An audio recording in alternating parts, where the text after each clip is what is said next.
கந்தபுராணம் அசுரகாண்டம். அரியணையில் அசுரன் சூரன்.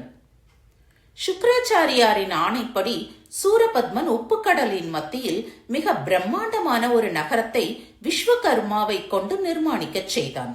அந்த அற்புதமான நகரம் 80,000 யோஜனை நீளமும் 100 யோஜனை அகலமும் கொண்டு ஒட்டியானம் போன்ற வடிவில் பல சுற்று பிரகாரங்கள், அகழிகள், கோபுரங்கள், மலர் வனங்கள், பற்பல மரங்கள் என்று பல வகையான அம்சங்களோடு கூடியதாக விளங்கியது.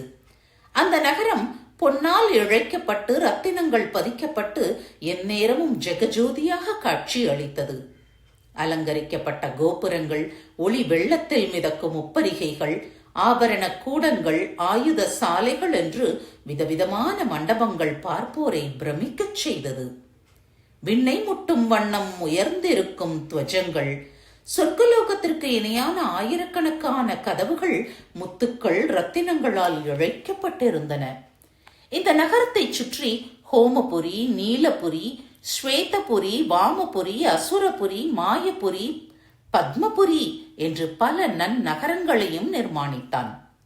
மயன் கட்டிய மாளிகையை வியந்து போற்றிய சுக்ராச்சாரியார் அந்த நகரத்திற்கு வீரமகேந்திரபுரம் என்று திருநாமம் சூட்டினார். வீரமகேந்திரபுரியின் சிம்மாசனம் நவரத்தினங்களால் இழைக்கப்பட்டிருந்தன. அந்த சிம்மாசனத்தில் அமர்ந்து முடிசூட்டு விழாவை காணப்போகும் சூரபத்மன் நவரத்தின பொன் அணிமணி ஆபரணங்களால் தன்னை அலங்கரித்துக் கொண்டான்.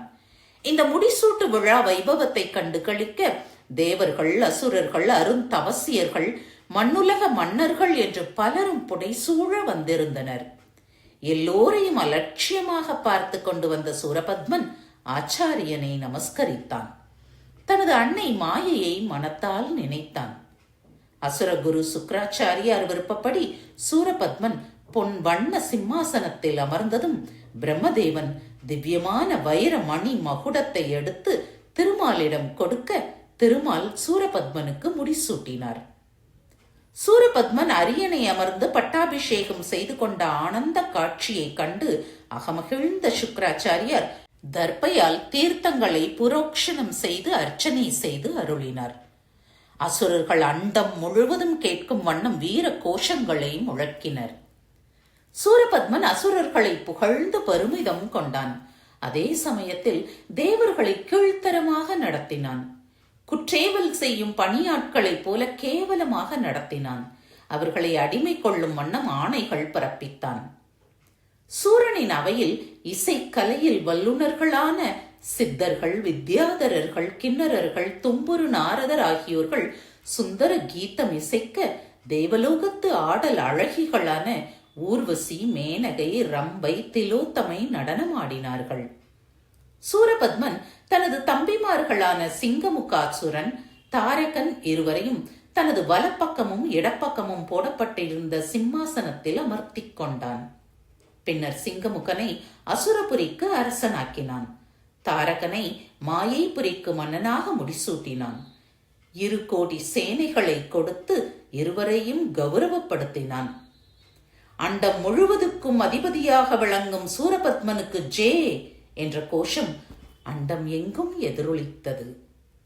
சூரபத்மன் விஸ்வகர்மாவின் அன்பு மகள் பதும கோமலை என்னும் பெண்ணை மணந்து கொண்டான். அவனுக்கு 4 புத்திரர்கள் பிறந்தார்கள். அவர்களுக்கு பானுகோபன், அக்னிமுகன், ஹிரண்யன், வஜ்ரபாகு என்று பெயர் சூட்டப்பட்டது. சூரபத்மன் அசுர சிருஷ்டியை பெருக்குவான் வேண்டி தேவ மாதர்களையும், அசுர கண்ணியர்களையும், வித்யாதர மங்கையர்களையும், நாக கருட கண்ணியர்களையும் விவாகம் புரிந்து கொண்டான். இத்தகைய கண்ணியரின் கூடலினால் அதிபராக்கிரமசாலிகளான 3000 வீர மைந்தர்களை பெற்றெடுத்தான். சிங்கமுகன் யமதர்மனின் புத்திரி விபூதிகே என்பவளை மணந்து கொண்டான். தாரகாசுரன் நிருதியின் மகளான சௌரிகே என்பவளை மணந்து கொண்டான். சிங்கமுகனும் தாரகாசுரனும் பல 100 மைந்தர்களை உற்பத்தி செய்தார்கள். சூரபத்மன் அண்டம் முழுவதும் கோட்டிக்கணக்கான சைனியங்களை நிறுத்தி வைத்தான். சூரபத்மன் தனக்கு அமைச்சர்களாக மதியூகிகளான மந்திரிகளை நியமித்துக் கொண்டான். அந்த மந்திரிகள் முறையே நுர்குணன், தருமகோபன், துர்முகன், சங்கபாலன், வஜ்ரபாலன், மகிஷன் என்று பெயர் பெற்றனர். இங்ஙனம் அரசு கட்டில் அமர்ந்த அசுரர்கள் தேவர்களின் நிரந்தர பகைவராயினர். சூரபத்மன் தேவர்களுக்கு அடுத்தடுத்து தொல்லைகள் கொடுத்து கொண்டே இருந்தான். அவனது வம்ச விருத்தி அண்டம் முழுவதும் பெரும் ஆபத்தை விளைவித்தது. வெற்றிவேல் முருகனுக்கு அரஹரோஹரா. மீண்டும் அடுத்த கந்தபுராண தொடரில் சந்திப்போம்.